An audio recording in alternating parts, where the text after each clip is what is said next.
What weird childhood fear do you still kind of hold on to? Looking out the windows at night, I'm petrified that there will be someone there. I don't know how people calmly leave their blinds curtains open at night. They're insane. That sensation that something is chasing you in the dark. Usually when I'm at home alone. I don't know what it is, I just know that it's coming for me. Usually when I have to turn off downstairs lights, I still run up the stairs to safety as quickly as possible. A killer hiding behind the shower curtain. This was a big one of mine too. I used to always check when I went into the bathroom until there was a storm one night. Growing up we had a huge Saint Bernard who was terrified of thunder.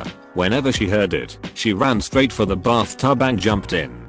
I'm a deep sleeper and thunder never wakes me. One night I wake up needing to pee and walk into the bathroom. As usual the shower curtain was open just a little bit, more than enough to conceal a killer. Still half asleep, I pulled it open fully, just to be sure, and our huge 150-pound Saint Bernard is sitting in the bathtub, staring up at me like she was waiting for me. I startled really easily, but when I saw that I got that paralyzing kind of startle where you don't jump, don't shout, you just freeze and feel your stomach drop and your heart rate triple. Opening up the shower curtain and seeing anything besides an empty tub was terrifying enough that I've just decided to accept whatever is on the other side of the curtain.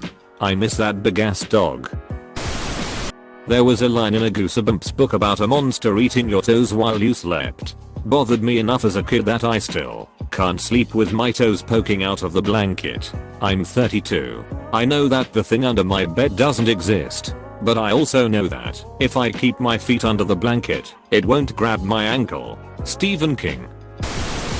Going out in the dark outside. Most of the time, it doesn't bother me. However, there are some nights where it just starts gnawing at the back of my mind, even though I know the chance of anything happening is slim to none, and I scurry to and from where I need to go. Me and my friends were done back in the day, and the woods around our neighborhood were super dense in the summer. We decided to camp out in the woods. As like 12-year-olds, shut was terrifying. Absolute silence broken up by snapping of twigs slowly approaching the tent.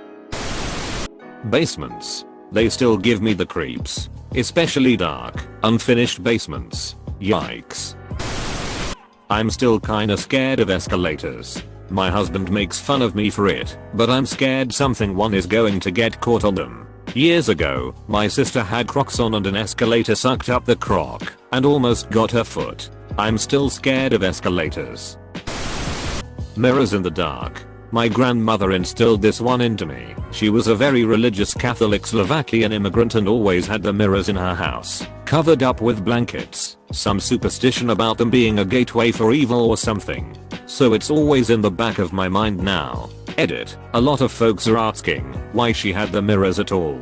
From what I recall, she still used the mirrors and would only cover them when she felt the need to, due to her superstitions about spirits in the house. Okay, so hear me out. I had a recurring nightmare as a child that I had a nightmare and had to walk to my parents' room. When heading to their room, wolves would jump out of our boiler closet and eat me, so waking up from that nightmare I would sit in bed as opposed to going to my parents' room as I was too scared. Still to this day, when getting up to the bathroom at night, I think something will jump out from behind a door and murder me. I had a recurring nightmare as a child that I had a nightmare. I hate these situations in general. Sometimes my dreams go so many layers deep that even once I have woken up, I'm unsure if I actually have. Drowning. Suffocation. Any death by lack of air. I grew up with asthma and it sucks. Same here. I even get problems with scarves or basically anything touching my neck. I mean I can wear them, but I generally dislike the feeling. When there's no sounds. Not even the ambience of say a highway or a fan blowing. Just utter silence. Even to this day, when I'm in a setting like that, I just start singing loudly and poorly. Just get tinnitus noob. That if there is a chair in my room and I open my eyes in the dark, someone will be sitting there. Never considered this, and now slightly creeped out. I knew piling clothes onto my chair had a purpose. Whenever the washing machine gets too loud, I think it will explode.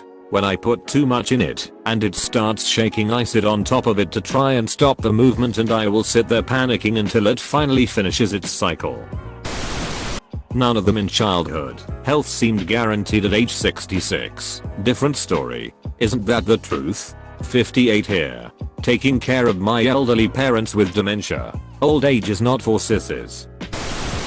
Sleep paralysis. That happens to me when I'm super stressed out. I always see the same man wearing a wide brimmed hat trying to get to me. Horrible, horrible feeling not being able to scream or move.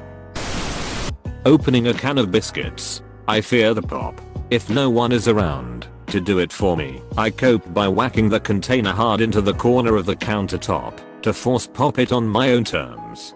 To muffle the sound, I contort my neck sideways to press one ear hard against my shoulder and plug the other ear with my finger. I also close my eyes, not sure why. I've been told I look like I'm having a seizure. I'm convinced this will be how I die. I'll be 84 years old, living alone with my yippy little dog. I'll pop the biscuits, have a heart attack, and I'll be found a week later with my dog having eaten my face. Those damn chickens. Terrors that flap in the night. Knowing my parents will die one day. This is a realistic fear that still gets me really panicky. Getting to my room and into bed as fast as effing possible after turning the lights off. I can't let the nightman get to me. Sounds like you need some sort of champion of the sun. Being homeless. Happy cake day. Always be homeful. I'm afraid of the pressure cookers, especially when they whistle out the steam.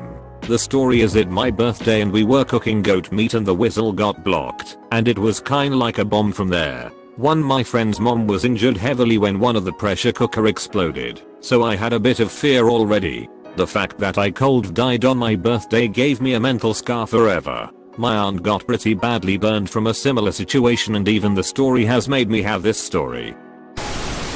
I've always had a weird fear of windows, especially when it's dark out and you can't really see through them from the inside of a house. Started when I was really young and we had a huge window right at the front of the house and anyone outside could see the entire living room. My friends and I used to fight not to sleep near the living room windows at sleepovers because of this.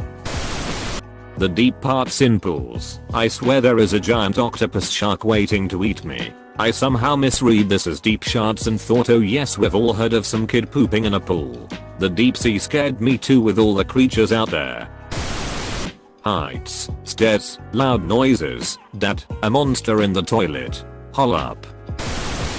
To be kidnapped by a paramilitary group in the night. Yep, usual fears of my childhood in Colombia. Dolls. My sister had this one that used to talk, and it had a creepy light in its chest. I swear it used to start talking by itself. I remember finding it talking one day in my wardrobe, and I had no idea how it got there. In hindsight, it was probably my brother being an asshole, but at the time I was convinced it was haunted or something. I was terrified and didn't want it anywhere near my room, so I flung it down the stairs. Even now I find dolls creepy as shit. If you hadn't mentioned dolls, I would have thought you were talking about a Furby. Ever since the Monsters Incorporated movie came out, I've always had my closet door open a little bit, so they can't use their teleportation doors. I would pour sharp objects on the ground in front of the closet to prevent their crawling. Driving on mountain roads, especially when another car is riding your ass.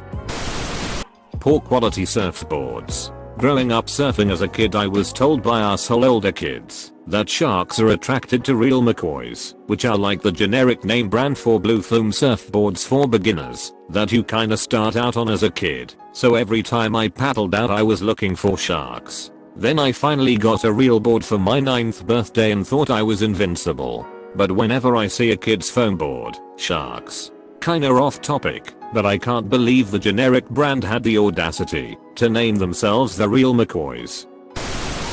Car windows. Okay, let me explain. So when I was 5, I loved to draw on the car windows of my brother's car with my finger, because it was winter and the windows got all foggy. Apparently he didn't like that I was leaving fingerprints on the windows, so he told me that the chemicals on the windows would make my fingers fall off. I was mortified, and I never touched a car window ever again. I even traumatized my friends by telling them. Even to this day, I cannot touch a car window without awkwardly wiping my hand off on my shirt. Thanks Gia, you scarred me. AWW no. You must have been dead scared. This reminds me of the episode of Arthur where DW eats a green potato chip and Arthur and Buster let her over here that they are dangerous and can kill you to get back at her. That my stuffed animals get sad when I don't pay attention to them. I'm 23. Join the club. Every now and then, I'll wake up stressed because I forgot to do my homework study for the big test. Same. I'm not in education anymore so it's unrealistic, but I will have nightmares that I haven't been to class all year and it's the day of the final exams. Getting lost being alone and not being able to find my way home, based purely on a nightmare I had as a kid after moving to a new house. The monsters in the pool. I still can't go under for long before I feel like there is something trying to get me. Semi-random, but was that from that one Are You Afraid of the Dark episode? That aliens, greys, still watch me and visit me while I sleep. Recently found my old journal from preschool. I would draw a picture and narrate my drawing. Teacher would write what I said. Every single day, I wrote about hanging out with aliens. I remember being obsessed with aliens as a kid, but I'm surprised no one was concerned. I was about 4 and was with my grandmother shopping one night. It was store closing time and a cashier made the comment any later and we would have to lock you in and keep you. I always get edgy when a store is closing, despite having worked in retail a number of times over the years. Ventriloquist dummies. One of my friends had one sitting on a chair in a spare bedroom at her house, facing the bed. Effing creepy. Edit not shouting. My dad is bipolar and unmedicated. I remembered a moment from middle school the other day. My 7th grade math teacher was quite bipolar. I got glasses for the first time that year, and one day I forgot them. The teacher asked me a question about something on the board. I sheepishly admitted I forgot my glasses and couldn't see. She erupted, claiming I was doing it to mock her, and refused to let me walk closer to the board or move on to another student. At a certain point, I had to say, look, I understand you have to deal with a lot of minor power plays by dumb kids, and remembering my glasses is my problem, but I'm not gonna be able to read it if you won't let me move closer. Looking back, it was so insanely obvious that I had a bipolar parent and was used to talking him down. Nothing stranger than a 12-year-old taking pains to make sure an adult doesn't look at them like some kind of authority to be rebelled against. Staring into the microwave will fry your eyes all over or something. Still won't do it. I remember when I was a kid there was an episode of Family Guy where the old man was in the closet watching Chris, and around the same time the Michael Jackson case was going on, so I had an irrational fear that Michael Jackson would be hiding in my closet while I slept, and even though he's dead I still have that fear. That would be even scarier, dead Mitchell Jackson creeping on you. As a kid when home alone I always heard one of my parents calling my name when I'm well aware they weren't home. It eventually got the point where I would jump when I heard my name loudly sometimes. If you sneak up on me and say my name to try and scare me, I will hold a grudge because that scares the shit out of me. Am I the only one who had this issue of hearing your name from someone you know isn't home? Apparently this is a thing the brain does sometimes. It remembers a similar situation where you're used to hearing your name called and kind of replays that. Don't forget to like this video and follow this channel to hear more Redditception.